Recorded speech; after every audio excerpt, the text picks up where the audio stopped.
ทุกๆเช้าที่คุณตื่นขึ้นมาจิตใจของคุณก็เริ่มทำงานแล้วโดยอัตโนมัติมันอาจจะวิ่งกลับไปนึกถึงเรื่องผิดพลาดเมื่อวานความกังวลที่กำลังจะเกิดขึ้นในวันนี้หรือสิ่งที่คนอื่นคาดหวังจากคุณจนบางครั้งคุณลืมไปว่าแค่ความคิดแรกในตอนเช้าก็สามารถกำหนดอารมณ์พลังงานและทิศทางของคุณไปตลอดทั้งวันได้อย่างที่คุณอาจไม่เคยรู้ตัวเพราะในความเป็นจริงสมองของเรามีโครงข่ายหนึ่งที่เรียกว่า Default Mode Network หรือ DMN ซึ่งจะทำงานทันทีที่คุณตื่นขึ้นมาและยังคงทำงานอยู่เบื้องหลังในช่วงเวลาที่จิตใจล่องลอยหรือไม่ได้จดจ่ออยู่กับปัจจุบันซึ่ง DMN นี้เองที่มักจะพาเราย้อนกลับไปคิดซ้ำๆเกี่ยวกับอดีตอนาคตและตัวตนของเราในแง่ลบโดยเฉพาะถ้าเราไม่ได้มีสติรู้ตัวมารั้งไว้ถ้าคุณไม่เลือกว่าจะโฟกัสกับอะไรจิตใจของคุณจะกลับไปวิ่งวนอยู่กับโปรแกรมเก่าที่เคยถูกติดตั้งไว้นานหลายปีและถ้าโปรแกรมนั้นคือความคิดจำกัดเช่นฉันไม่ดีพอฉันเปลี่ยนแปลงไม่ได้หรือชีวิตมันยากเกินไป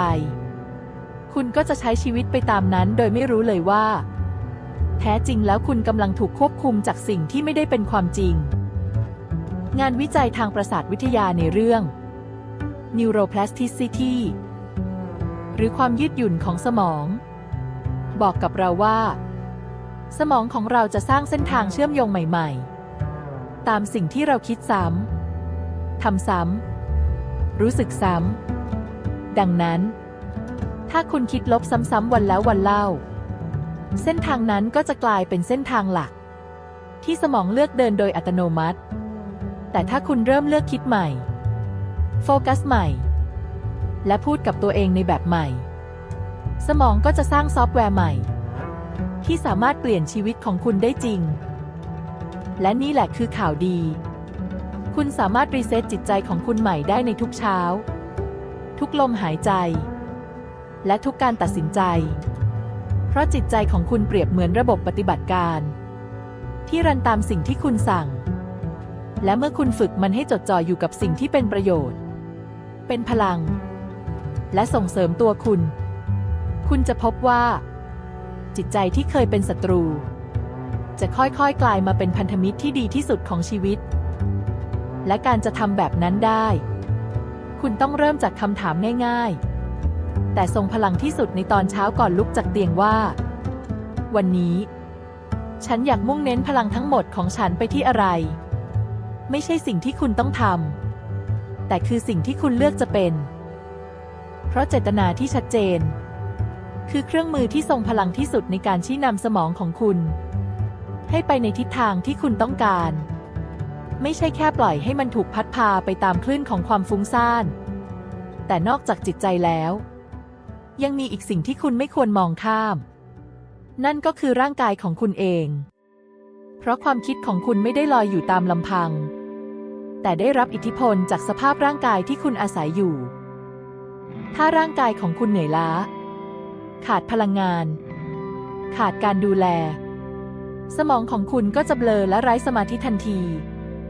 และไม่ว่าคุณจะพยายามคิดดีแค่ไหนมันก็จะเหนื่อยเกินไปที่จะฝืนการศึกษามากมายในปัจจุบันแสดงให้เห็นว่าภาวะขาดน้ำนอนน้อยหรือการบริโภคอาหารแปรรูปที่มากเกินไปส่งผลโดยตรงต่อการทำงานของสมองและระดับฮอร์โมนความเครียดเช่นคอร์ติซอลซึ่งเมื่อหลั่งต่อเนื่องเป็นเวลานานจะทำให้สมองบางส่วนในการตัดสินใจและการควบคุมอารมณ์ทำงานได้แย่ลงอย่างชัดเจนสุขภาพกายและสุขภาพใจจึงไม่ได้แยกจากกันเลยแม้แต่นิดเดียวและเมื่อคุณเริ่มดูแลตัวเองในแบบที่ร่างกายต้องการไม่ใช่ในแบบที่สังคมบอกว่าควรจะเป็นคุณจะเริ่มรู้สึกถึงพลังงานใหม่ความชัดเจนใหม่และแรงผลักดันใหม่ที่ค่อยๆเติมเต็มคุณทุกวันและอย่าลืมจิตวิญญาณของคุณไม่ใช่เรื่องลึกลับไม่ใช่เรื่องศาสนาแต่มันคือเข็มทิศเงียบๆที่อยู่ลึกที่สุดในใจ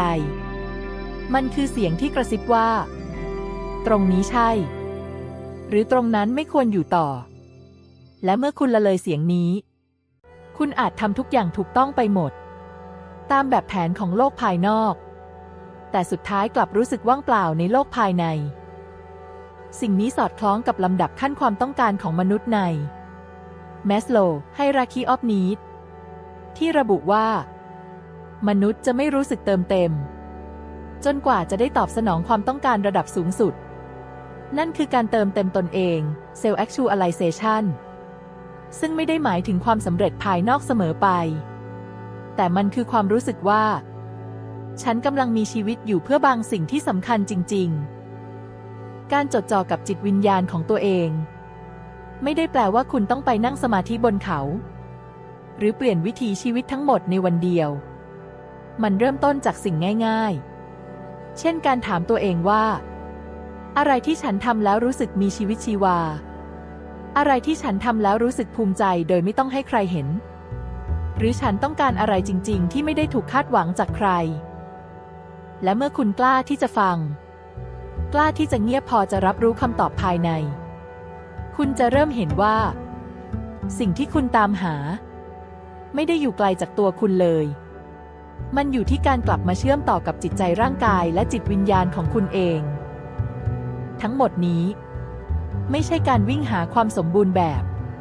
แต่มันคือการใช้ชีวิตอย่างตั้งใจ ซึ่งเป็นหนึ่งในแก่นของการมีสติ mindfulness ที่วงการจิตวิทยาสมัยใหม่ยอมรับว่า ช่วยลดความเครียด เพิ่มความสุข และเสริมการตัดสินใจได้อย่างมหาศาล ไม่ว่าชีวิตตอนนี้ของคุณจะยุ่งแค่ไหน เหนื่อยแค่ไหน หรือสับสนแค่ไหน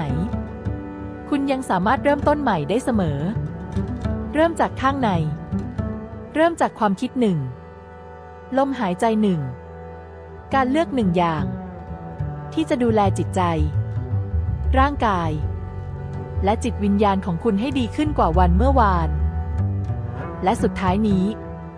หากสิ่งที่คุณได้รับจากคลิปนี้ สะท้อนใจคุณในบางจุด ถ้ามันปลุกบางอย่างในตัวคุณขึ้นมาอีกครั้ง ฉันขอฝากให้คุณช่วยกดไลค์ กดแชร์ และกดติดตามช่องของเราไว้ เพื่อเป็นกำลังใจให้ทำคลิปดีๆต่อไป แล้วพบกันใหม่ในคลิปถัดไป ขอบคุณค่ะ